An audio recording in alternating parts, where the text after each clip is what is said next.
Bharat Ratna doctor Bhimrao Ambedkar को कोटि कोटि नमन। ये कार्यक्रम डॉक्टर भीमराव अंबेडकर के जीवन पर आधारित है, जहां भारत की जनता के प्रति उनके योगदानों को पूरी सजगता से चित्रित और रेखांकित करने का प्रयास है। कार्यक्रम में दिखाई गई घटनाएं लब्ध प्रतिष्ठ पुस्तकों से ली गई हैं। इस कार्यक्रम के जरिए चैनल की ओर से एक विश्वसनीय, सजग और सकारात्मक प्रयास है कि डॉक्टर बाबा साहेब भीमराव अंबेडकर के जीवन की संघर्ष यात्रा एवं गौरव गाथा पूरे आदर के साथ घर घर पहुंचे और उनके योगदानों से सभी संपूर्णता में परिचित और आह्लादित हों। बताइए, चुप क्यों है? बताइए ना।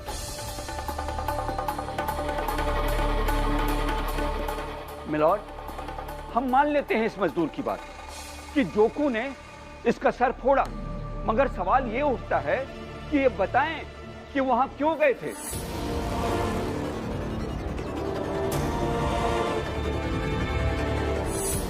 मिलॉर्ड, दरअसल ये लोग नहीं बताएंगे, क्योंकि सच बताने के लिए ये बोला जाएगा कि ये लोग भीम से परेशान थे, क्योंकि भीम पूरन का केस लड़ रहा है। पूरन का केस लड़ा जाएगा तो इनकी जात के ऊपर से पर्दे हटेंगे, इनका पर्दाफाश होगा, इसीलिए ये खिलाफ हो गए। भीमराव को डरा नहीं पाए, धमका नहीं पाए, रोक नहीं पाए, तो इन्होंने इसकी चाल वालों को डराने की कोशिश की।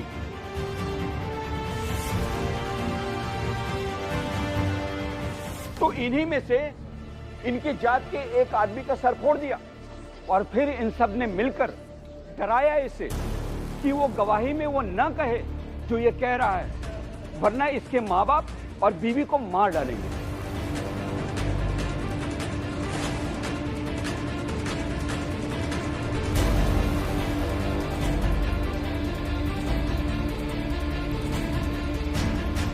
मिलॉर्ड, झूठ है। झूठ नहीं, सच कह रहे हैं वकील साहब।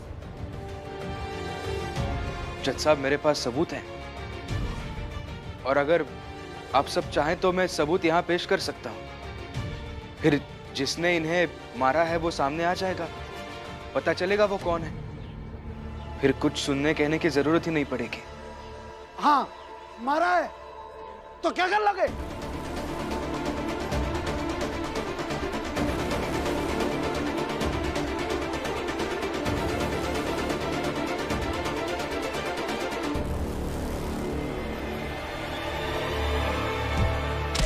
चुपचाप खड़े रहिए। छोड़ा मुझे, जाने दो मुझे। चुपचाप खड़े रहिए। मुझे छूने की हिम्मत कैसे होती है? Order, order, order.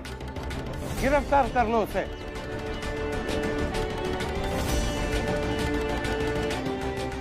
Sorry sir, हमारे पास कोई सबूत नहीं था, मगर अब सबूत की आवश्यकता भी नहीं है।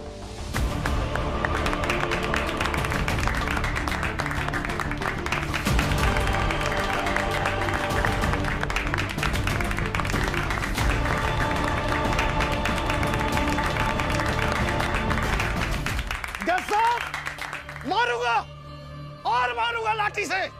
ऊंची जात के खिलाफ जो भी आवाज उठाएगा उसका सर नहीं फोड़ूंगा, जान से मार डालूंगा।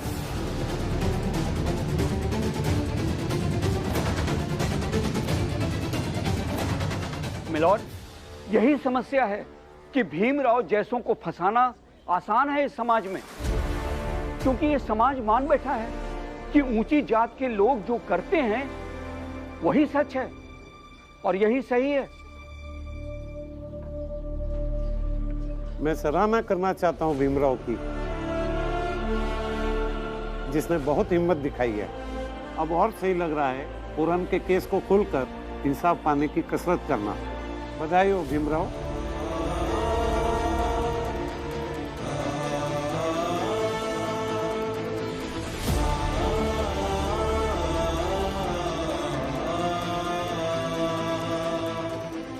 जज साहब, काश मैं आपकी बधाइयां स्वीकार कर पाता।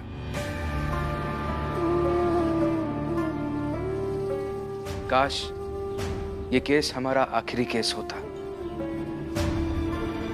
काश इसके बाद वापस अदालत में आकर हमें नहीं लड़ना पड़ता। काश ये सब लोग आज यही खड़े खड़े मान जाते कि हाँ, हमसे गलती हुई। काश आज के इस केस के बाद सब कुछ अच्छा हो जाता, मगर हम सब जानते हैं कि ऐसा नहीं होगा।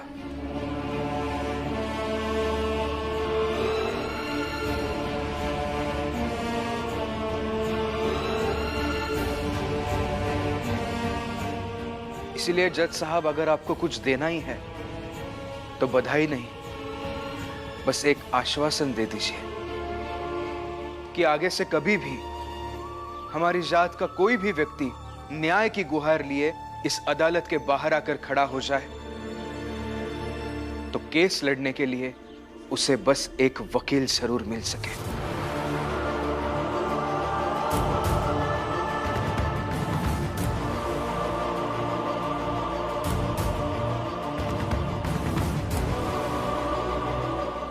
क्योंकि पूनावाला सर जैसे लोग हर बार नहीं मिलेंगे और फिर शायद वापस न्याय मांगने के लिए हम आपके सामने खड़े ही ना हो सके।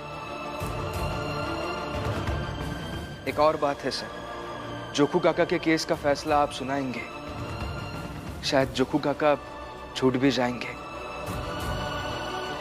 लेकिन इसी समय एक कारखाने में मेरी पत्नी और मेरी भाभी न्याय की एक और लड़ाई लड़ रही है।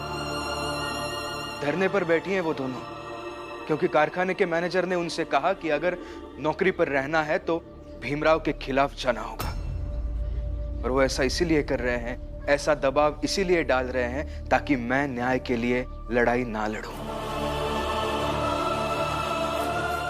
इसीलिए जज साहब, अगर आपको कुछ देना ही है तो बस एक व्यवस्था बनाकर दे दीजिएगा जिसमें आगे से कभी किसी भीमराव को उसके जीवन का बहुत महत्वपूर्ण समय खुद की तरक्की करने में लगाने के बजाय हर बार न्याय की लड़ाई लड़ने में ना लगाना पड़े, हर बार न्याय पाने के लिए ना जूझना पड़े, ना धक्के खाने पड़े और ना ही घायल होना पड़े।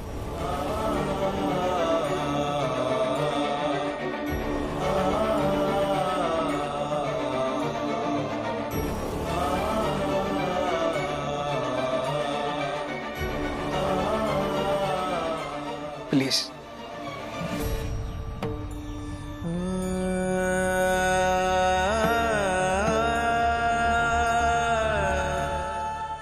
हाँ साहब। हाँ साहब। हाँ साहब। हाँ साहब। हाँ साहब। हाँ साहब। हाँ साहब।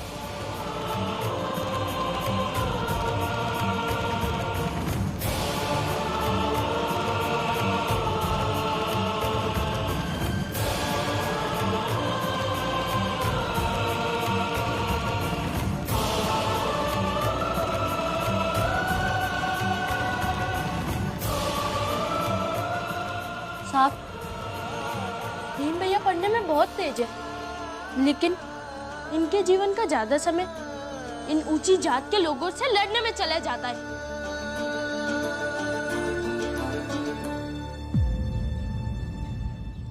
साहिबे, मेरा बेटा दीपक है, ये स्कूल में रोज पढ़ने जाता है और जब लौटता है तो अच्छी सीख के साथ साथ इनके प्रति अपने मन में गुस्सा लिए, इनकी अवहेलना का दर्द लिए आता है। ऐसे में मुझे बहुत डर लगता है कि ये आगे की पढ़ाई कैसे करेगा। जज साहब, मैंने मेरे भीम को बचपन से संघर्ष करते हुए देखा है और मैं नहीं चाहती हूँ कि हमारी जात का कोई भी बच्चा भीम की तरह जूझता रहे। हाँ जज साहब, और ये सब हम बचपन से रोज झेल रहे हैं। हाँ, और अब कब तक झेलेंगे?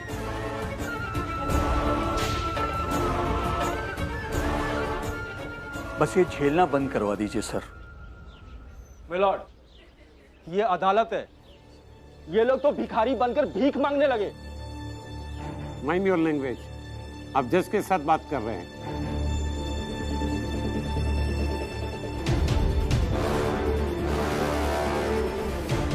ये अदालत आज दो फैसला सुनाना चाहती है।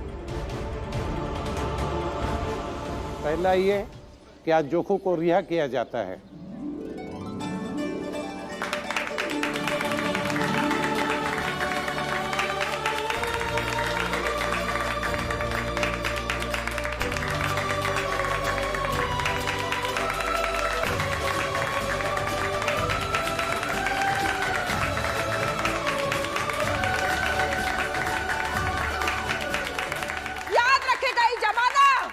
कि आज से भीमराव की सबसे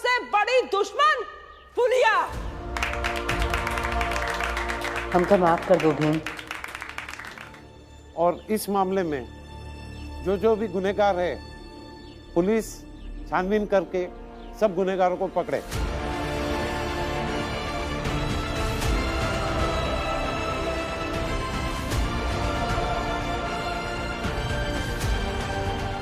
और पुलिस भीम के साथ जाए जहां उनकी पत्नी धरने पर है, वहां मामले को शांत कराए और जरूरत पड़े तो वहां के कारखाने के मालिक पर केस दर्ज करें।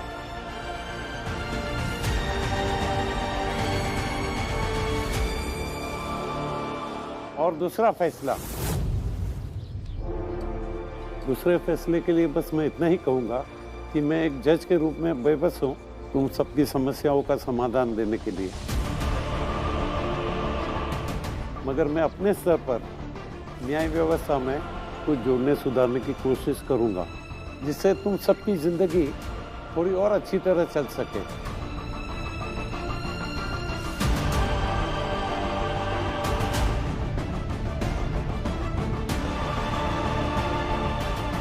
और मिस्टर पूनावाला, पूरन के केस की अगली सुनवाई पर मिलते हैं। Thank you milord. सर, एक और आग्रह है। यस। अखबार में भीम के नाम पर कुछ गलत चीजें छापी गई हैं, जिससे भीम की बहुत बदनामी हुई थी। तो मैं चाहूंगा कि कोर्ट ये भी ऑर्डर दे, पूरन के केस में और जोकू के केस में जो कुछ भी हुआ हूबहू कल के अखबार में छपे।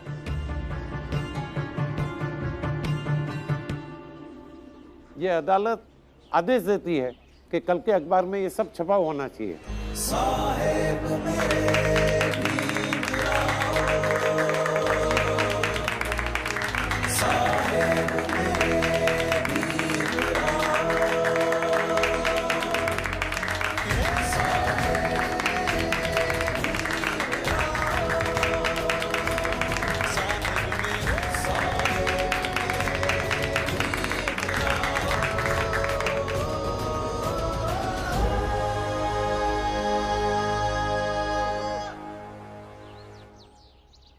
रामा, लक्ष्मी, मैंने अपने जिंदगी में कई बेवकूफ देखे, लेकिन तुम्हारे जैसा नहीं।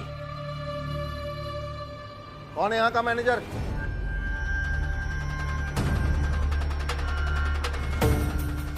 मैं हूं।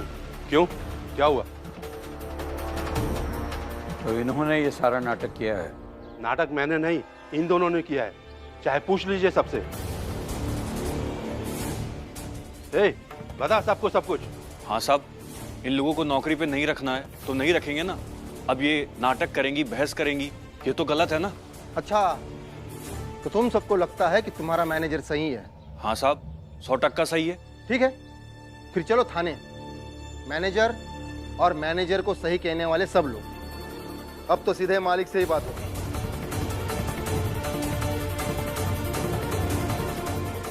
अब मैनेजर साहब ने फैसला लिया है तो सही ही होगा ना। हम तो मजदूर है साहब, हाँ में हाँ मिलाएंगे। देखिए मैनेजर साहब, नौकरी पर रख लीजिए, नहीं तो थाने चलना होगा, केस लड़ना पड़ेगा। भीम जोखू का केस जीत गया है तो ये भी जीत जाएगा। फिर बाद में मालिक से सवाल जवाब होंगे तो तुम्हारी नौकरी जाएगी। नहीं साहब, ऐसा मत कीजिए, मैं वापस इन लोगों को नौकरी पर रख लेता हूं।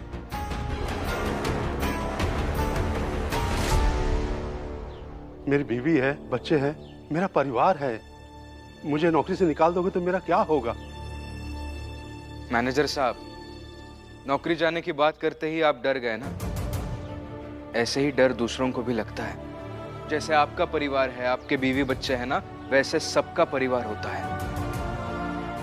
जितनी संवेदनाएं आप अपने परिवार के लिए दिखाते हैं ना, थोड़ी सी संवेदनाएं दूसरों के लिए भी दिखाया कीजिए, तो शांति से जीवन जी पाएंगे, आप भी और बाकी लोग भी। वो सिद्धांत है ना कि जियो और जीने दो। नहीं, मुझे ऐसा लगता है कि जियो और जीने में दूसरों की मदद करो। ये सिद्धांत अच्छा है हमारे समाज के लिए।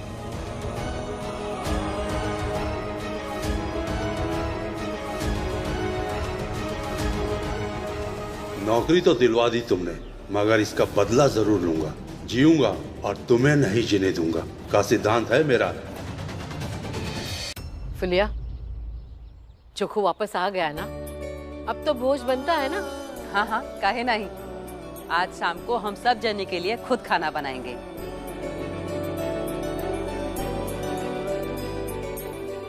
कितना बड़ा मुसीबत से छुटकारा पाए हैं ना, बस हम ही जानत हैं। आप सब लोग आज खाने पे हमरे यहाँ आमंत्रित हैं, सिवाय भीमराव की।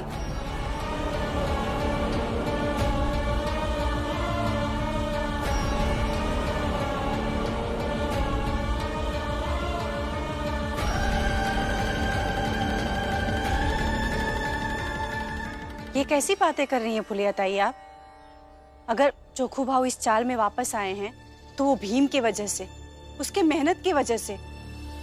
हाँ, और भीम को ही आमंत्रण नहीं, ये तो भीम का अपमान हुआ ना। हाँ फुलिया काकी, अगर आप किसी का सम्मान नहीं कर सकते तो किसी का अपमान करने का भी हक नहीं है आपको। अरे क्यों नहीं है, और अपमान कर रहे हैं। ये तो कम है कि इसे हम ऐसे कह रहे हैं। बाकी जोकू के बिना हम कितने दुखी, कितने परेशान हुए, और वो सब इस भीमराव के कारण। तो कहो ना, कौन रोक रहा है तुम्हें? हाँ तो कहेंगे ना। और फिर जोकू को तकलीफ से गुजरना पड़ा, तकलीफ हुई, डर में रहा, मर जाने का डर वो अलग। इन सबके बदले खाने में ही तो नहीं बुला रहे हैं। उसमें इतना बड़ा नाटक क्यों है? और जो वो एनकाउंटर से बचाया, वो भूल गए आप सब? अच्छा, और ई एनकाउंटर की हालत में लावे वाला कौन है? यह भीमराव ना।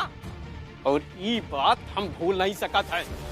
ई जो चोट लगी ना हमका हड्डी में, ई दर्द करता रहेगा, और पता नहीं कितने साल बाद जाके छोड़ेगा।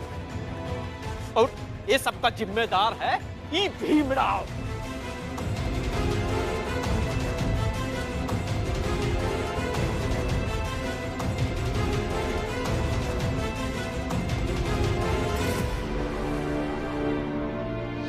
भीम,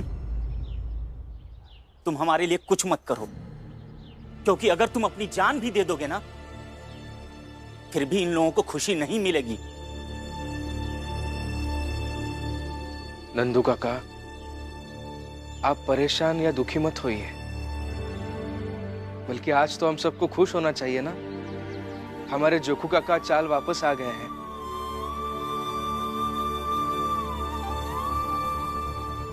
भीम भैया नहीं खाएंगे तो मैं भी नहीं खाऊंगा।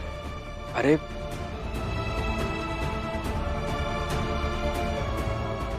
और जो नहीं खाएंगे फुलिया काकी के यहाँ, उनके लिए मैं भोज करूंगी। वाह रमा, आ गई विरोध में। तुम्हारे पति के खिलाफ कोई जरा सा भी कुछ बोल देना तो तुमसे सहन नहीं होगा, तुरंत कूद के विरोध करे लगोगी। विरोध में नहीं, समर्थन में। दरअसल आपको अंदाजा नहीं है कि हम एक और केस जीत कर आए।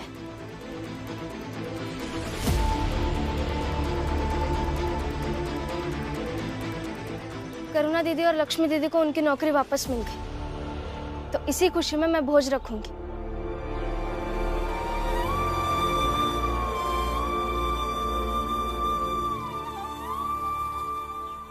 देख करुणा, बाहर बहुत खुशियां मन गई, और सब जब अंदर आएंगे तो एहसान जताने का कार्यक्रम शुरू होगा। सब तुम्हें कहेंगे कि करुणा, भीम और रमा ने तुम्हें नौकरी दिलवाई है, और इसी एहसान तले तुम्हें दबाने की कोशिश भी करेंगे। मगर तुम अड़िग रहना, और मैंने जैसे जैसे समझाया है वैसे वैसे ही करना। मगर आई मुझे डर भी लग रहा है, कहीं ये सब चक्कर में मेरे और मेरे पति के संबंध आपके और आपके पति जैसे ना हो जाए। नहीं होगे, किसी भी हाल में नहीं होगे, क्योंकि मेरे पति भीम के अंधभक्त है। तुम्हारा पति भीम का समर्थन करता है, लेकिन वो अंधा नहीं है। हाँ, अगर तुम्हें ही जीवन भर भीम और रमा की दासी बनकर रहना है तो जैसे मन करे वैसे करो। दीदी,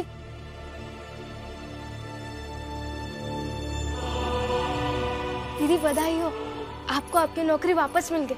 तब आप और दीदी काम पर जा सकती हैं। सच में दीदी, भीमबा और रमा ने ऐसा पाठ पढ़ाया कि मालिक ने हमारी नौकरी वापस दे दी।